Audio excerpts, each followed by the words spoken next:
At the end of January, Deng Xiaoping made an official visit to America. 我们将同美国政府领导人和国家朋友共同探讨发展两国在政治、经济、科技、文化各个领域的交流和合作问题。 Deng was the first Chinese leader ever to visit the U.S.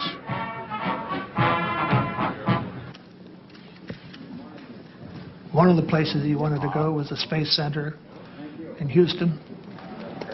Welcome to the training facilities of the astronauts.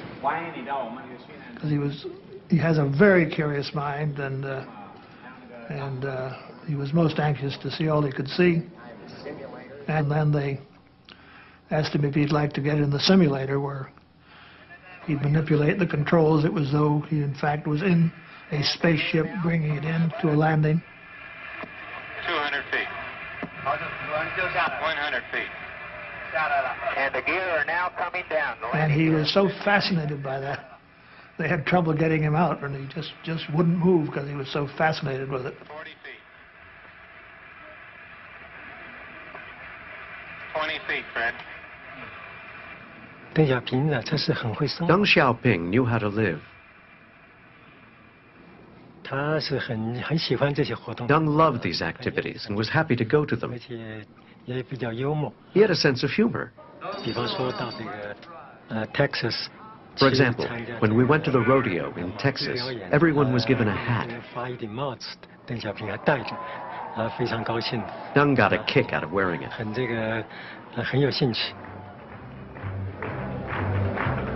Before he made the trip, the Chinese apparently had an inquiry from our State Department, what kind of food should he be served? And the answer that they got was a cautious diplomatic bland food. So the State Department made a decision, there's no blander food than veal. So at the state dinner he got veal. At every dinner he went to he got veal.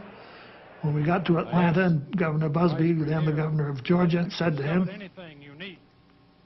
"Is there anything about the United States that particularly impresses you, Mr. Vice Premier?" He growled, "Yes, veal at every meal."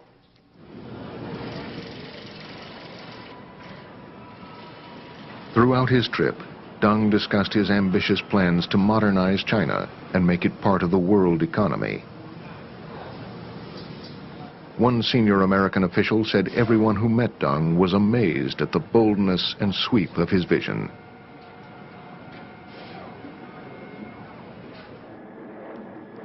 But Deng's vision did not include political tolerance.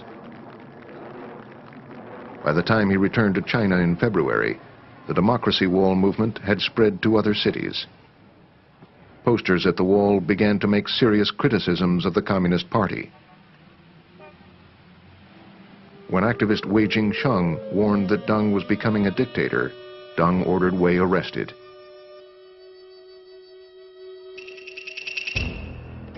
In a show trial lasting just one day, Wei was accused of counter-revolution.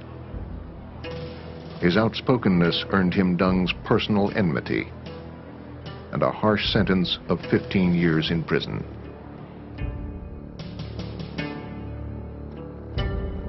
Liu Qing was arrested for handing out copies of the transcript of Wei's trial.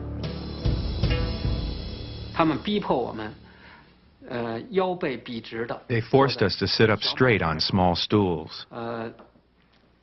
Only after hours in the same position were we allowed to stand up and quickly go to the bathroom.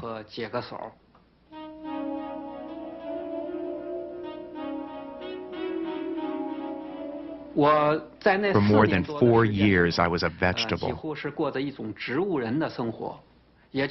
Except for breathing, they restricted me from moving any part of my body.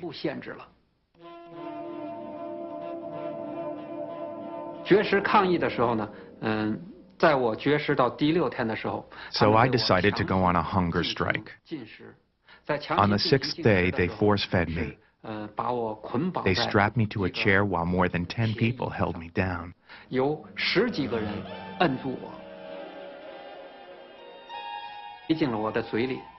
They squeezed my throat, so I had to open my mouth to breathe. Then they twisted an iron thing into my mouth. It split the corners of my mouth open. Then they used pincers to pull my tongue forward and forced a tube down my throat. They stuffed liquid food into the tube. Food, water, and blood mixed together and went into my stomach. After I had been through all that, I understood the Communist Party better. I wanted to die before, but after this I felt I must survive to let the world know what had happened. The posters were torn down and their writers intimidated. The journals which had briefly flourished were shut down. One young poet dared to pin a final tribute on the wall.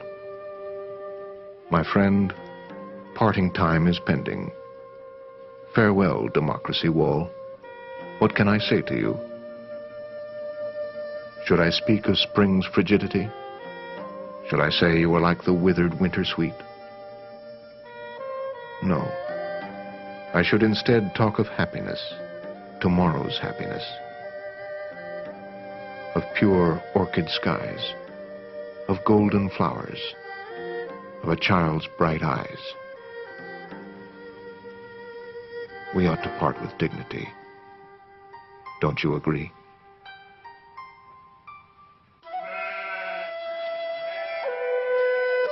For the vast majority of Chinese, the aspirations of the Democracy Wall activists seemed remote. Most people lived in the countryside and were concerned with more basic needs.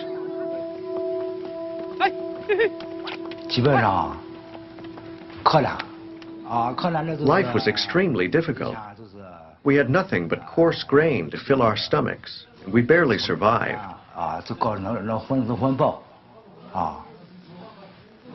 With a family of 10, you had to work hard.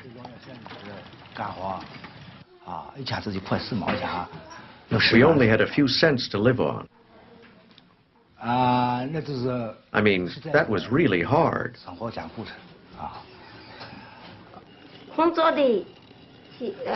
We had to go to work very early in the morning.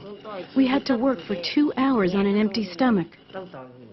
We ate less than half a pound of rice a day.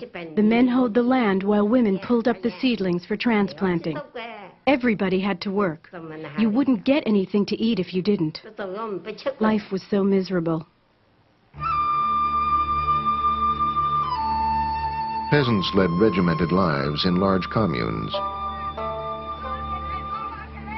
There was little incentive to work harder. Even in a crisis, most of their harvest had to be given to the government. In 1978, there was a devastating drought in Anhui province in central China.